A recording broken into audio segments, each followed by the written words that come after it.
Good evening and welcome. Tonight we're going to be going over the history and geography of Tajikistan.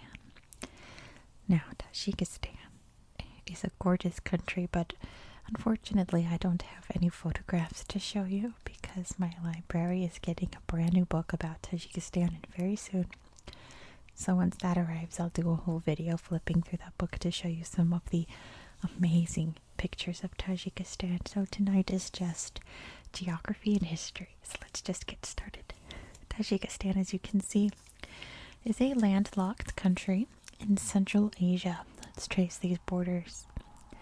We have this border here with China, this long border with Afghanistan, and we have some very unusual borders with Uzbekistan and Kyrgyzstan. So let me trace that for you. Sorry for the wobbly camera.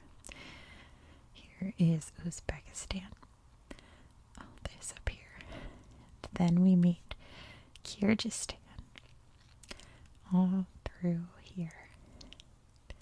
Tajikistan also has a couple of exclaves, which is a piece of the country that doesn't touch the borders of the country, kind of like Alaska is an exclave of the United States.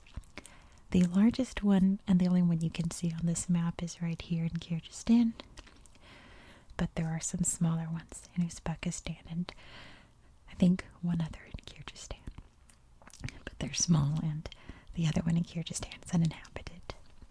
So anyway, the other very interesting thing about its borders is right here with China. It was disputed for a very long time because China wanted to claim a lot of the land in here, but the dispute is sort of kind of resolved as of the 2010s. It's pretty much agreed upon with this, but who knows with China, right? They're so touchy about this whole section of their country, where exactly it ends and begins. So the main thing you need to know about Tajikistan is that it is an incredibly mountainous country. Nearly all of it is covered in these huge, huge mountains. The biggest of which is the Pamir range. You can see listed right there. These huge mountains. Because you know we are pretty close to the Himalayas, right? The Hindu Kush is right down here. If you want to see just how big these are, the highest peak is right here. This is Ismail Samoni Peak, and it's 24,000 feet. That's how big we're talking.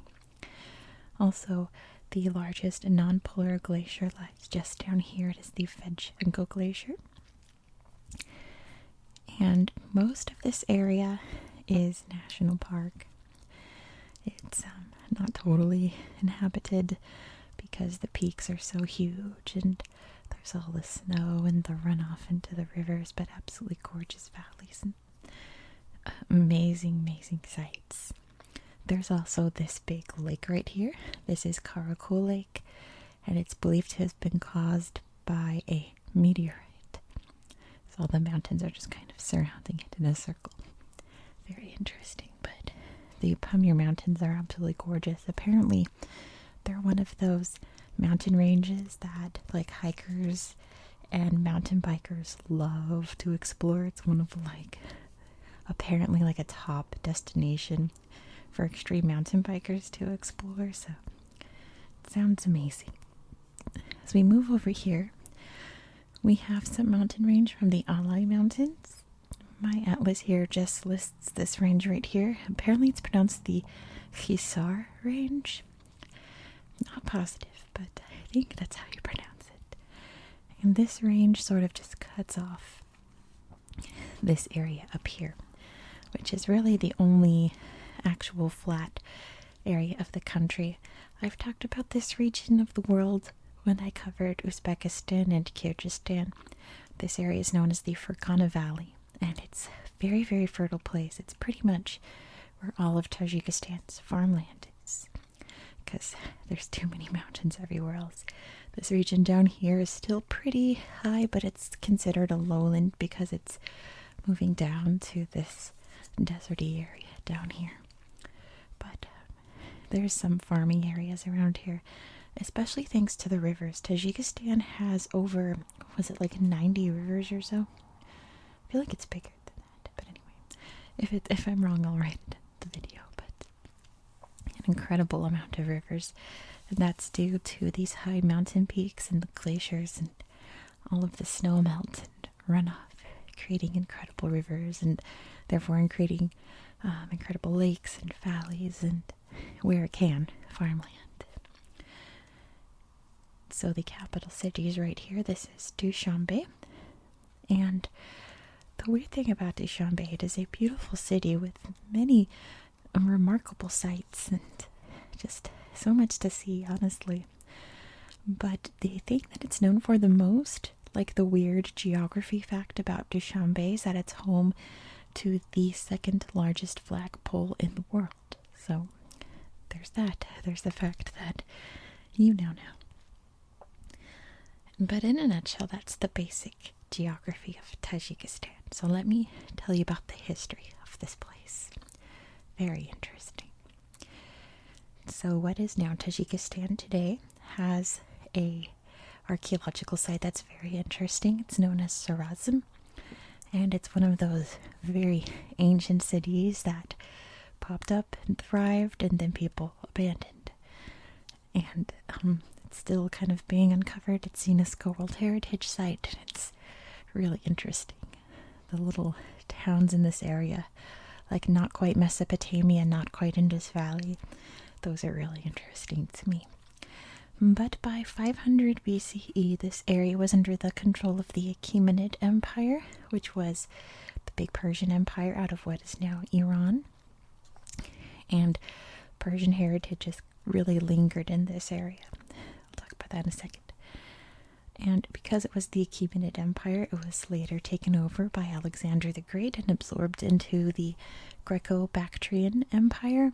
But that came and went after Alexander died and his generals took over various parts, and then they died and power broke up. But it came under the control of the Scythians, which was one of those empires created by one of Alexander's generals.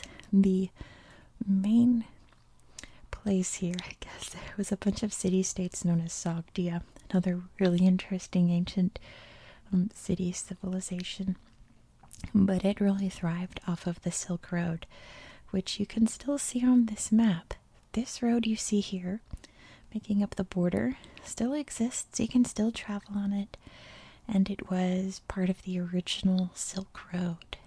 So the Silk Road was a way to trade, basically started in Venice, ended in China, back and forth to trade across. So this region of the world became incredibly prosperous due to the Silk Road trade that was happening here. And this area, since it was so close to China, had a lot of links with Han China and a lot of, in a sense, like shared cultures and things like that. But eventually, it came under the control of the Kushan Empire from the 1st through 4th centuries. They were mostly predominant down in what is now Afghanistan, but they were a very interesting place because they were really all about like Buddhism and to some extent Hinduism and Zoroastrianism. So that introduced that culture into the region. And then much later in the 8th century, the Arabs came into the region, and that brought Islam into the culture, the people here, the lifestyle. So there is all this intermingling. And what came of it by the year 819 was known as the Samanid Empire, which was this group of brothers who came together to create this empire. The most famous leader out of this for Tajikistan is Ismail Samoni. Ismail Samoni. I believe it's how you pronounce it. I don't want to mess it up because he is considered like the father of the country. You can see the highest peak is named after him. He's one of those people where lots of things are named after him, and there are statues and monuments all throughout Dushanbe for him. And it was that empire that really solidified what Tajik culture came from and derives from today. After that empire fell, various other khanates came through. Mainly, there is one called the Kar Khanate, which is just a really incredible name. But the Mongols came through. The Khanate of Bukhara took over, and then for the longest time, the Khanate of Kokand was in control of the region. And again, I discussed those when I talked about Uzbekistan and Kyrgyzstan. So flash forward to 1864, the Russians start to come into this territory and begin to take over. Russia at this point was like, those little like washcloths that come in like a tiny square. When you put it in water, it just expands and becomes a regular washcloth, or like a little, I don't know. Does anyone else remember those? That was basically Russia, the 1800s. They just wanted to expand as much as possible. So they expanded into the region here and started to take over. Their big idea was to take over most of like what is now the Fergana Valley, various other parts of this area, and grow cotton there for its empire. So that started the cotton industry, which would continue much later. We'll come back to that. But by the 19th century, various Islamist movements started to spring up in this area. Because like I said, Islam came into this area. It never really left, but it became integrated into this culture, right? So Russia was very worried about these movements because they were very predominantly Christian, and they would fight back against them. There were many different uprisings throughout the 1910s where Russia had to repeatedly come in and try to put a stop to everything. But in 1917, the Russian Empire collapsed and the communist Bolsheviks took over. So they came into the region here with a vengeance. A guerrilla fighter movement sprung up in this country known as the Basmachi to fight back, but the Bolsheviks were just too strong. There were various other times throughout history that the Basmachi would attempt to rise up against the Russians. But Russia is a bit of a force, especially when it entered the Soviet Union, especially when Stalin was in control, right? So the Soviets came in, took over. I believe it was by 1928 the Tajik SSR was established. And, the Soviets were really very anti-religion. Communism in general is very anti-religion to some extent for other countries. But at this point, they were like, no Christian churches, no Jewish synagogues, and no Islamic mosques. Like, just cancel as many as possible. Collectivization happened. So like I said, they were growing that cotton, and they would take that and any other kind of food that was being grown and send it out to various other parts of the empire, leaving the people here to basically just starve. And famine became pretty widespread. If people rose up, Stalin would just deport them to Siberia and move in Russians into their home, which is pretty terrifying. When World War II came around, a lot of people were conscripted into the army, which many people were very angry about, which I would also be very angry if that happened. And during the 1950s, 60s, 70s, this area was pretty poor in terms of industry, economy, even things like life expectancy, literacy, education. It was basically like the backwaters of the Soviet Union. There are various movements, definitely throughout the 70s and 80s, where the USSR tried to perk it up, but it never really thrived like other countries nearby, like Uzbekistan. So in the 1990s, as the Soviet Union is winding down, starting to collapse, there were many different strikes and riots throughout Tajikistan, and they declared independence on September 9th, 1991, just as the Soviet Union was officially collapsing. So at this point, that power vacuum got filled up very quickly, mainly by two main political parties. One was very Islamist and one was very democratic. And of course, there are many other different political ideals and movements in the area that wanted to take over. So civil war broke out almost immediately after independence, and it was a pretty rough one. Don't want to get into the gory details, but many people not just lost their lives, but many others fled out of the region, especially people who were Uzbek or Russian that lived in the area. Fleeing all the violence as much as possible. But in 1992, a man named Emomali Rahman came to power.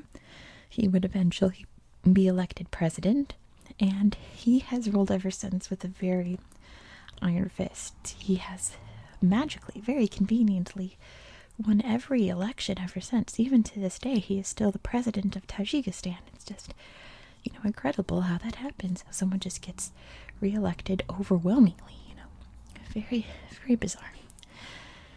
And because of Tajikistan's border with Afghanistan and all of the crises that have occurred throughout the 2000s in that country, Tajikistan's been very heavily involved in it. Tajikistan, even to this day, is home to many different military bases so that they can execute plans to enter Afghanistan, mainly from the United States, the Russians, the French, and a few others. But many extreme Islamist movements have attempted to fight back against Tajikistan. Mainly in 2010 was the start. There was like a jailbreak in the eastern region where some extremists broke out and chose violence, of course, as extremists do for any belief. The government of Tajikistan has really made a big effort to try to squash anything that even resembles Islamist extremism, like men can't have beards, burqas aren't allowed.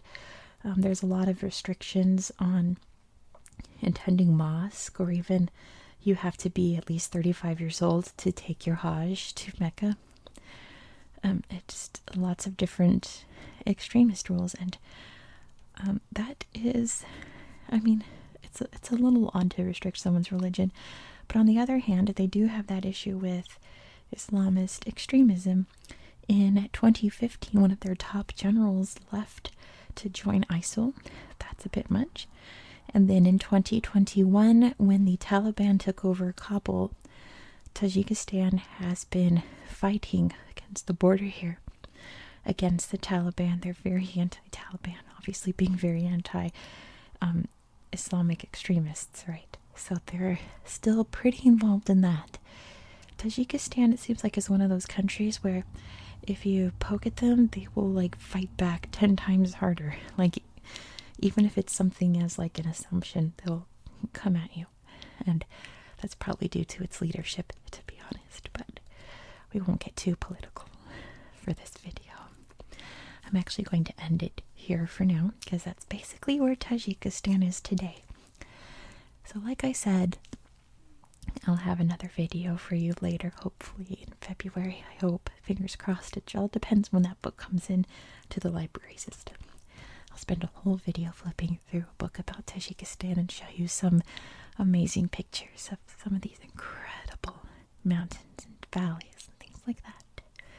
So thank you so much for watching. I do hope you found this video relaxing and educational. Really tried to make it relaxing. I hope I succeeded. And I hope that you had a very good